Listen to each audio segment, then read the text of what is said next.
This is Overmind yet again. Greetings, YouTube. If you are here for the YouTube VOD, I recommend skipping ahead about 10 minutes because I started streaming a little early to let everyone filter into Twitch chat. So if you're on YouTube, recommend skipping 10 minutes if you're here for the lecture. You don't want to hear a preamble about me saying hi to people. But that being said, hello. This is something a little bit different than my normal Gremlin video game content. I'm actually here to talk about cool stuff. Make sure my audio's set up correctly, which it should be. But I'm going to give it about 10 minutes before I start, because I did say 7 o'clock. And I do want to give people till 7 o'clock. But I'll go over a bit about what the plan is today. So I have put together a little presentation about VTubing and business growth that I think is quite interesting. So my plan is to present it, if that wasn't obvious. So as I view VTubing a lot different than a lot of people do, I think, because I have a business background. I look at things a lot from a business side of things. So I see like growing as a VTuber and other VTubers as a business problem. So I want to kind of share my perspective going forward on like how I see this and how other people can use this. Hi, did I miss you? Only somewhat. You're here for the preamble. The presentation's not for their 10 minutes. I just want to be able to ramble a bit beforehand. Because once I get going, I'll be ignoring most of chat. I will be taking questions throughout this. If people have questions in chat, I'll take them. And there's also a question and answer period at the end. But throughout this presentation, I'm going to be mostly going off of the presentation and then some questions. I'm not going to be going haha hee hee to most funny messages. So keep that in mind once this gets going. But we again still do have about 8 or so minutes before it starts. So if you got any funny goofy ha's, get them out now. I probably start. I always start too soon. I always like start so people and hop in a bit too soon. And now I gotta kill time. Uh, what can I kill time with? I could talk about YouTube analytics. Did you know that my audience is apparently 100% male according to analytics? That's funny. I love analytics. Analytics are so funny. Because again, I come from business. I love it. You couldn't watch? Yeah, no, don't worry. Like, never feel pressured like you have to watch. I mean, the VODs are on Twitch for a bit, and I put the cool ones on YouTube. For example, this VOD's 100% going on YouTube, because this is my actual presentation I put a little bit of work into.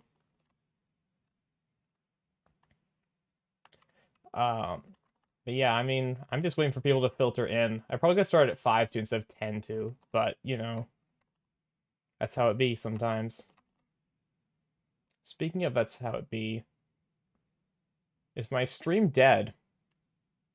Am I having connection issues? Hello, stream. Okay, I think I'm better. I hope it's fine. That'd be really funny if my stream died on my one thing I put effort into.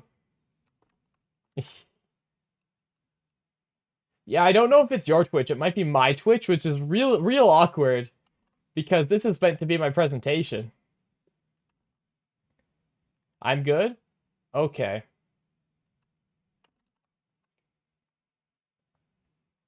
Because, like, I was... It might have been me. I'm tempted to restart stream because we're working on a real big delay right now. Like, we're on a... I'm gonna refresh it again to double check. This is why you start 10 minutes early.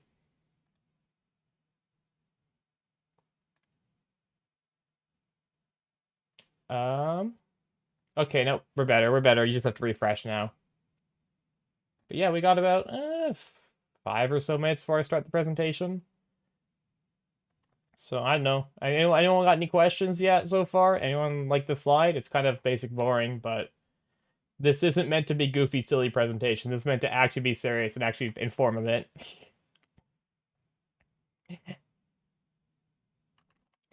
I don't know. I don't know what I'm supposed to talk about here. I had about 5 minutes of padding prepped, and I started 10 minutes early, as per usual. But yeah, I don't know. What am I supposed to talk about now? How do you do this as a streamer? Do you like go like, oh everyone, I made a Twitter post today. That's so cool. Wow. I don't know how to be a VTuber. I know how to be a business like scholar. That's why I do this. That's why I've made this presentation so I can talk about like how to grow like as a business when you're a VTuber. Because that's the thing a lot of people need to like hear and know about is because you're a business. If you're a VTuber, you're essentially a business. You have to know how that works in the corporate landscape. And it's just this is why again I don't know. I don't know where I'm going with that. I'll wait till I talk about that. I don't want to talk about it early. Like there's so much I want to talk about, but I can't talk about it early. Because if I talk about it early, then everyone's gonna skip it in the YouTube because I told everyone on YouTube to skip ahead 10 minutes because I started 10 minutes early. So I can't talk about anything business till I actually get into the presentation. And I need to slow down my speech a bit. Oh well. What do you do in a time like this? You just like go in on it, be like, we're starting early? Man, I need to study how to be a streamer instead of how to be a business student. But that's how it be, I guess. Oh, I should tell the people who I care about I'm actually live. That'd be a good idea, wouldn't it? Where do I go? And live. There we go. Maybe we'll get a surprise moderator then. But yeah, we got about 4 minutes till I start. So once again, oh, take your seats, class. Get your pencils ready. You'd be here to learn, but to learn you a thing.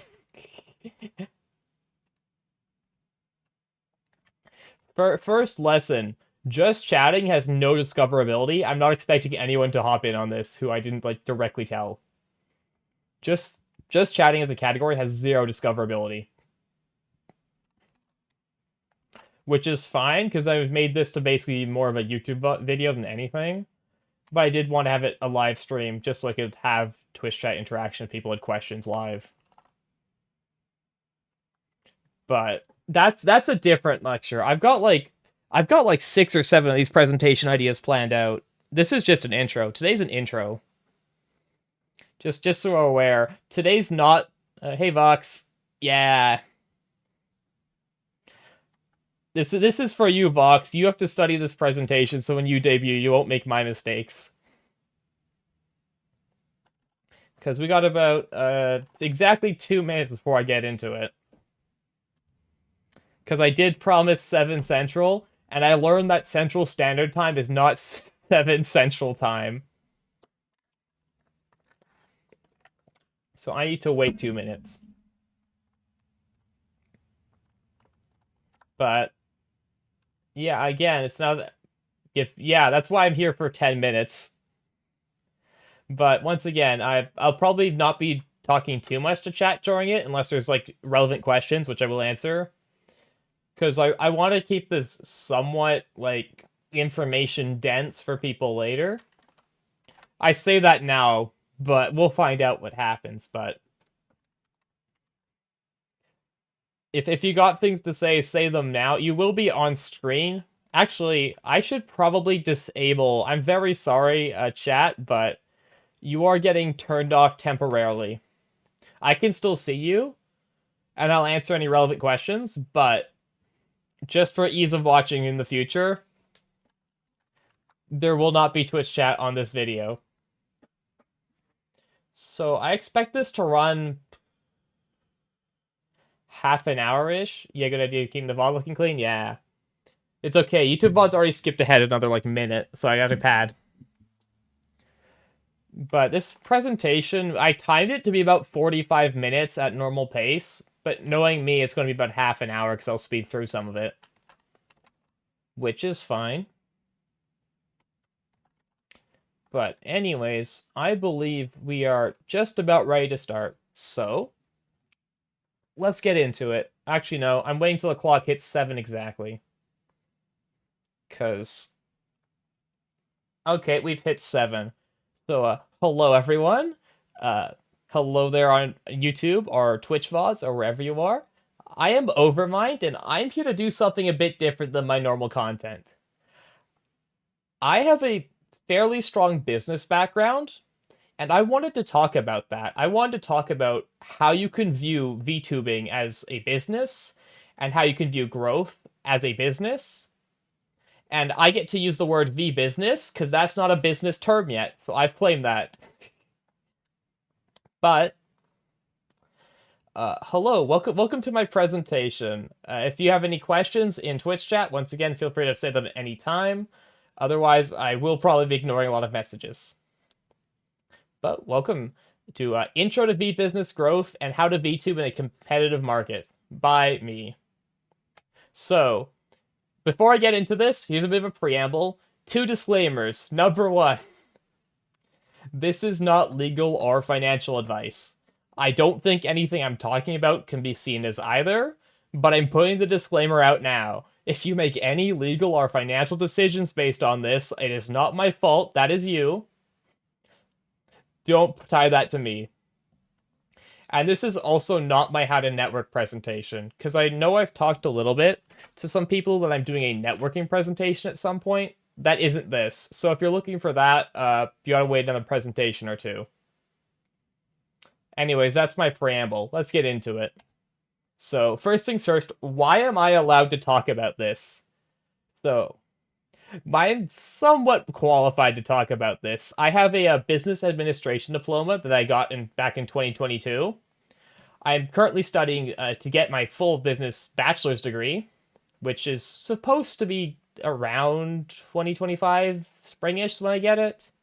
I have 3 years in the financial industry, and I am in fact a VTuber, which what I want to specify here is I should not be seen as the authority on this. There are people out there who have studied this more than I have. There are VTubers out there who have done this more than I have. I have a very unique perspective on it, but don't take what I say as gospel word of God law. Well then, what am I talking about today? Today's going to be kind of more general introduction to how I want to run these kind of presentations. It's going to be an introduction to how I present. It's going to be an introduction to looking at VTubing as a business. And then we're going to get into a bit more of the meat of this presentation. I'm going to talk to you about what the Oceans Framework is, what it means to be a VTuber under the Oceans Framework, and how you can use it to understand growth, both for your channel, your brand, your content, etc., etc. Well then, let's get into it. So, the Oceans Framework is something I'm going to put out of the way now, because this is fairly common in business literature, but probably something that a lot of people don't know. So the Oceans Framework is basically a way to look at competition and where you stand compared to competitors in a market. It has a little bit on how you gain what's called competitive advantage, which is essentially just, in the context of VTubing, how you be a better streamer over other streamers. And it's split into 3 major types. You've got red oceans, blue oceans, and green oceans. What those are, I'm going to get into later. Do not worry. I'm going to keep this as simple as possible, because I understand most people do not have business backgrounds. Essentially, though, TLDR, the Oceans Framework is where are you compared to other streamers, is the best way of putting it. So I'm going to start with the red ocean. What the red ocean is, it should be seen as the default. If you don't know what you're doing, you're in a red ocean situation. So red oceans is going to be basically most streamers. It's your trend chasers, it's the people who are trying to optimize for algorithms discoverability, it's where most VTubers are. What a red ocean is just a basic business competition. Sorry, I gotta get a drink of water. Ooh. There we go. So, if you're in a red ocean environment, which is 95% of streamers, the way to grow under the red ocean philosophy is you have to do better than everyone else. Not you have to do everything better, but you need to do something better. If you're a streamer and say you want to stream, I don't know, Apex, there's an example, why should people watch you over any other Apex streamer? If you're under Red Ocean, the answer is you have to be better than them. You have to either be a better player, you have to be a funnier persona, you have to have a cuter model, you have to interact with chat better. In Red Ocean, if you're not better than someone else in some way, you are going to not grow as fast as they are.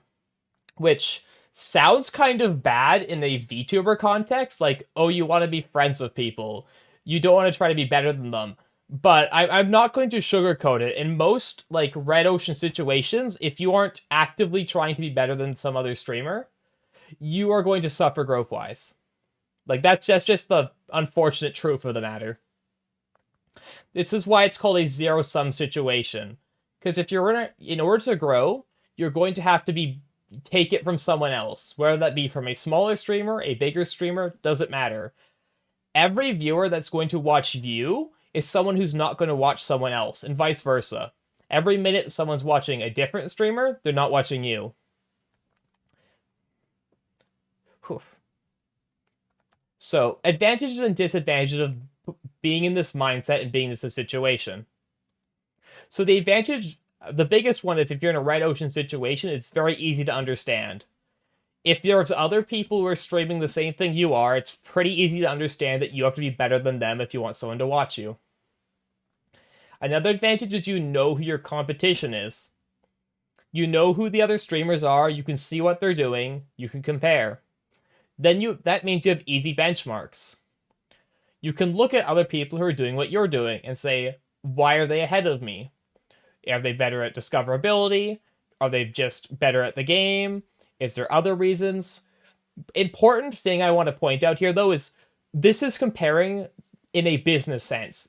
Do not fall into the trap of comparing yourself personally. Don't say, well, they're a better person than me, or they have a better personality than me, because that's a trap, and that's just going to lead to self-doubt. You want to compare measurable business analytics here. So you want to compare, well, what hours do they stream? Do they have better tags than I do? Etc., etc. The last advantage of being in a Red Ocean is you know there's a market. If there's other people streaming the games and there's people watching those streams, you know there's people out there who would want to watch you if they knew. But being in a Red Ocean situation where you have competitors has quite a few disadvantages. The biggest one being there are other streamers out there. If there's other streamers in the area you're streaming, that's a huge disadvantage to you because that's already splitting your audience. Additionally, because there's other people out there, you have to be able to outperform them, which means you have to constantly be trying to do better, trying to innovate, trying to do more for your stream, which is another big disadvantage because you have to keep pushing. It's great for viewers. Viewers love when you have to like do more, be better, etc. But as the streamer, it can be hard. Which just leads to the need to constantly improve and innovate and do better to stay relevant.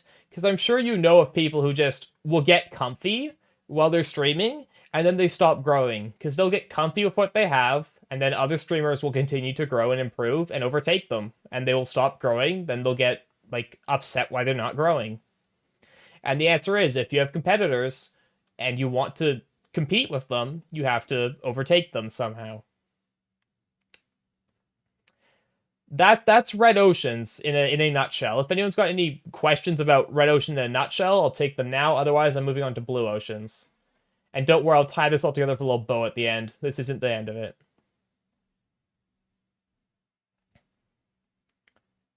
I'll give everyone another 5-10 seconds before I move on. Is there a reason for the colors? Yes and no. The big reason for the colors is Red Ocean's meant to be like there's sharks in the water, there's competition, it's bloody. Blue Ocean is there's nothing, and Green Ocean is sustainability. But it's more symbolic. They don't mean anything seriously.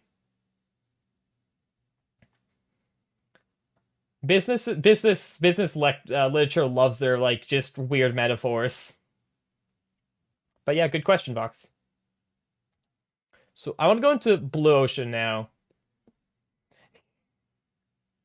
So blue ocean is, I'm going to give examples first before I go into what exactly it means. So I think this is one that's easy to understand with examples. Yeah, basically, Vox. So blue ocean is going to be three big groups. You have your niche streamers, you have your innovators, and you have your trend starters. What a blue ocean is a market that there's no one else in, that is untapped. So my favorite streamer example for this is Germa. If you know what Germa's Dollhouse is, well, for the people who don't know, Germa's Dollhouse was a several day event put on by Germa where he was basically playing The Sims in real life. He was the Sims character, chat was playing Sims. No one else has ever done that at the time. No one else has done it since. He had a audience that if you ever wanted to see something like Germa's Dollhouse, you had one person to go watch, and that was Germa. And that's the essence of a blue ocean. You want to find something that no one else is doing and do it, which comes with its own challenges. The biggest thing of a blue ocean is the thing you're doing that no one else is doing needs to be hard to copy. If you do something brand new that's easy for people to copy, it's going to not be a blue ocean. You're going to get a red ocean real quick. But if you can find something that no one else is doing and no one can copy it quite easily, you have essentially a captive audience of viewers who, if they want to watch that kind of content, have to go see you, which is very attractive to a lot of people. I've seen several streamers do this. You've got big ones, like I said, Germa, Doug be a big one, Neurosama's a big one, and you've got also smaller niche streamers where they have their game or their specific like style that no one can really copy. So anyone who wants that specific thing has to go to them. That's part one of Blue Ocean.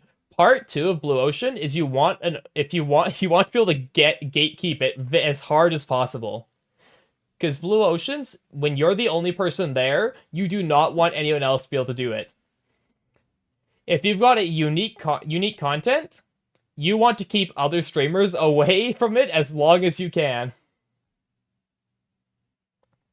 Which means this is also in a sense zero sum, like Red Ocean, where if someone else were to start doing it, they would start taking your viewers, and therefore you want to gatekeep very, very hard.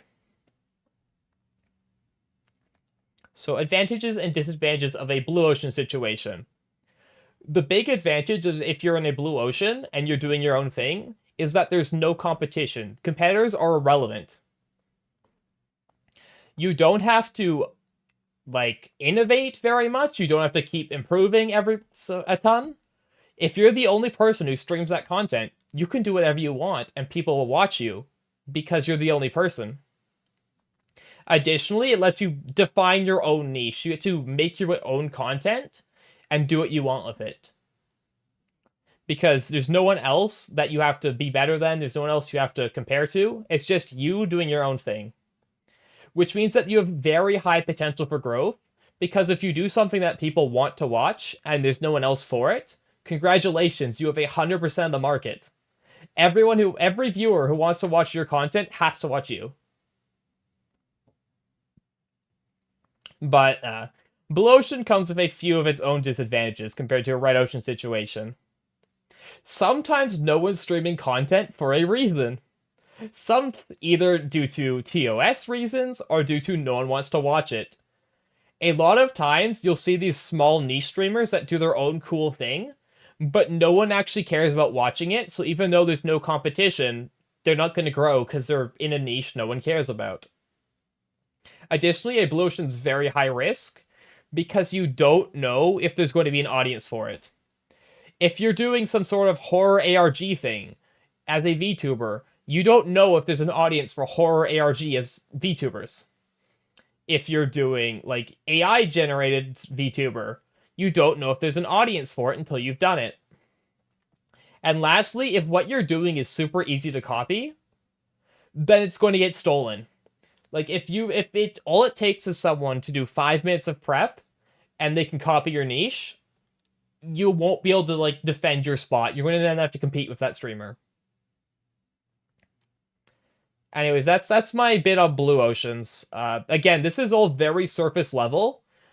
I am essentially condensing like few week like study into about 3 slides. So this is very surface level. But are there any questions so far?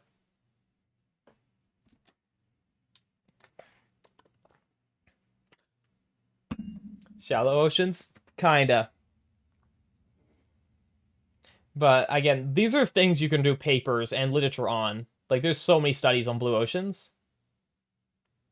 And the blue because blue ocean the question asked is a blue ocean like matter about time. No, length of time doesn't really matter.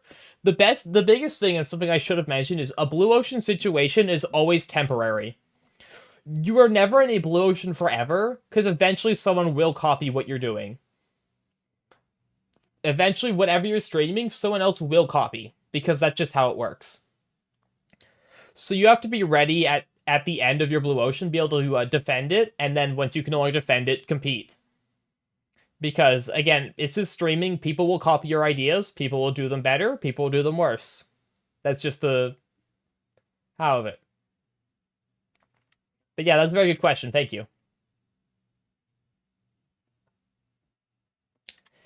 And lastly, we have there's no way to keep it sustainable because if there's a profit motive. Eventually, someone will see what you're doing and will say, "I could do that. Look how much audience this person gets. I could do it better." For example, what I'm doing right now, I am copying from the person who does history lectures. There's a VTuber who does history lectures, and I'm copying their idea. They are no longer the only VTuber that does lectures. You cannot keep it unsustained. You cannot sustain it forever.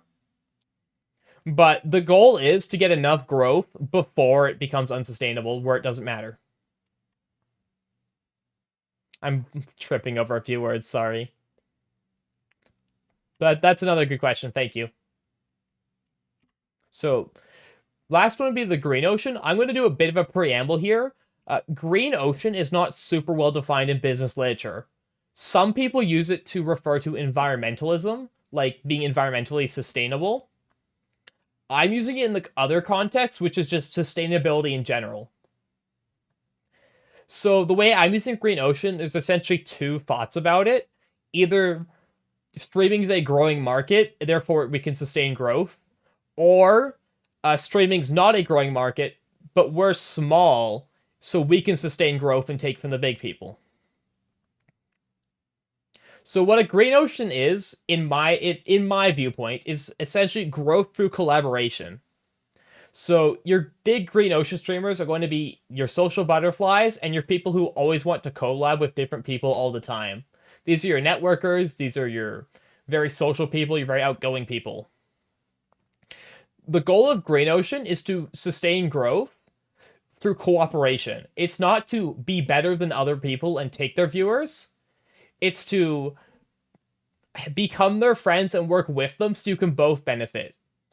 Because the green ocean mindset isn't that there's a limited number of viewers, it's that there's a limited number of viewers right now, but we could make that number bigger and we could both benefit.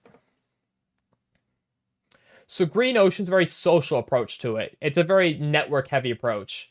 It's not sharing viewers. Someone in chat just said share viewers. It's not really sharing viewers. It's more that we could promote what we do in general to a wider audience, and then we could both get a piece of the pie, as it were. It's that we could grow streaming and VTubing together and have sustained growth over time by just getting more people into watching VTubers and streamers. Which means that in order to pull this off, you have to be willing to help other people be better than you. You have to be willing to help other people overtake you, etc., etc.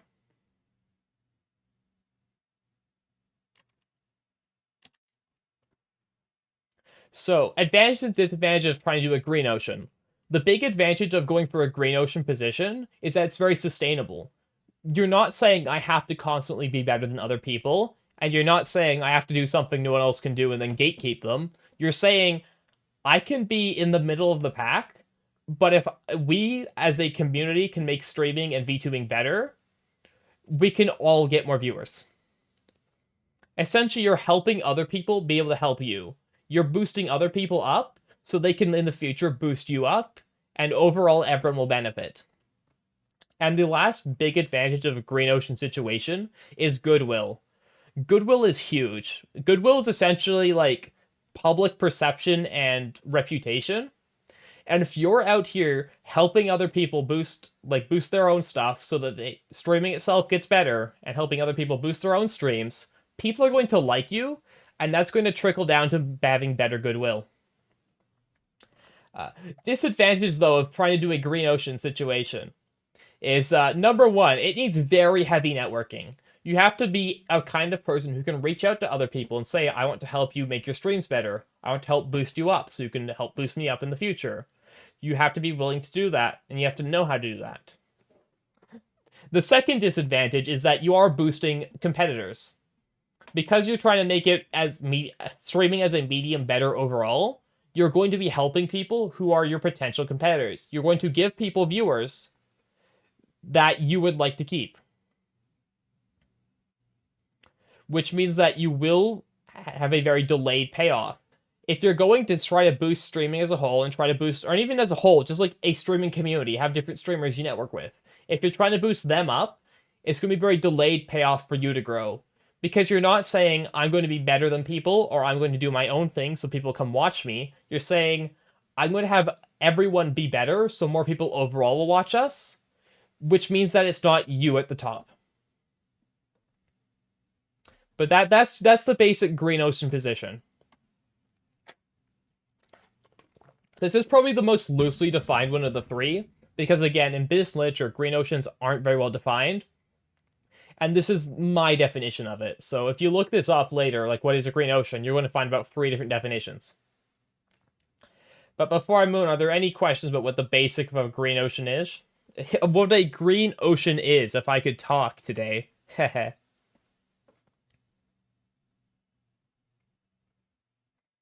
If there's anything, I'll answer it now. On a micro scale, yes. On a macro scale, no. These 3 oceans are on a big, large overall macro scale. They're not on a stream to stream or decision to decision basis. Like trying to network and do making sure you're not overlapping and stuff. That's like a day to day kind of decision. The oceans are much more of a month to year kind of idea. That's the best way I can put it, is these are top end, higher up, long term, overall positions you take. These aren't, I'm going to do a green ocean today, I'm going to do a red ocean today. But yeah, it's less about your network itself and more just continuing to network. Thank you, Vox. Sorry, you can't see what Vox is saying, but he's asking about if it was worth it to collaborate and try to make sure you don't overlap with certain people. Try to time out your streams and stuff. That's what he was asking about. But yeah, no, it's less about who you're networking with and how to network. Networking is one of my future presentations. This is more just overall. So then, how does this help you as an individual streamer? And the answer to it, as if you ask any business question, the answer should always be it depends, or the person is lying to you. So it really depends. If you want to stream the big games that other people are doing, or you want to do something like just chatting or food or music or something where there's a lot of people and you want to grow, you have 2 options. You either have to be better than people or you have to be their friend. Those are your 2 options if you want to grow.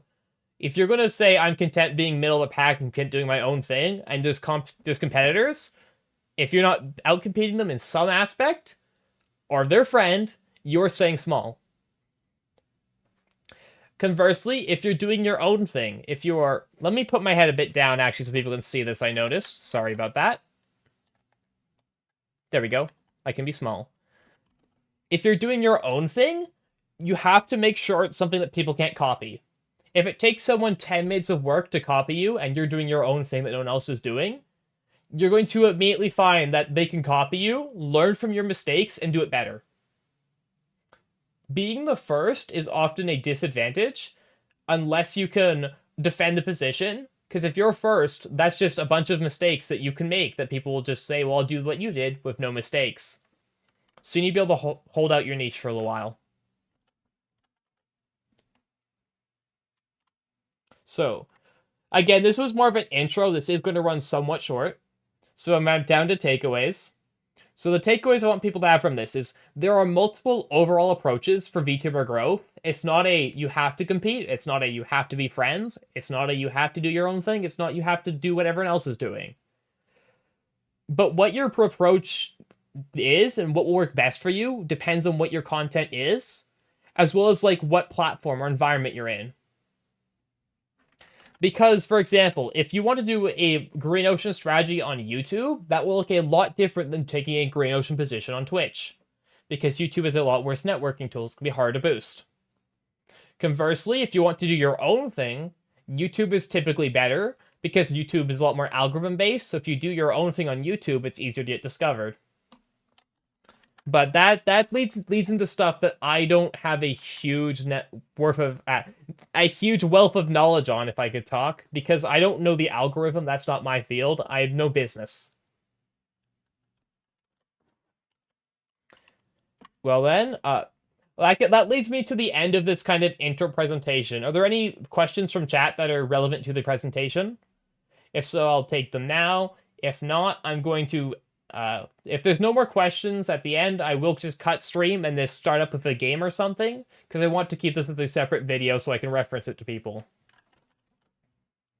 But if there are no questions, thank you everyone for showing up. I have several more practical lectures planned. Today was more of an intro to how I want to feel these out and how I want to do these. So I'll give everyone another 20 seconds if they got questions, and if not, I'm going to cut stream and then immediately start it up again so I can cut the VOD easier in the future. But yeah, good stuff. You're good? Thank you. So yeah, if you're here watching the VOD, thank you for watching the VOD. Feel free to, I don't know, make a comment or something. I'm not a YouTuber. Figure it out. But yeah, I'm going to end stream and we'll be right back. So see you, YouTube. Bye!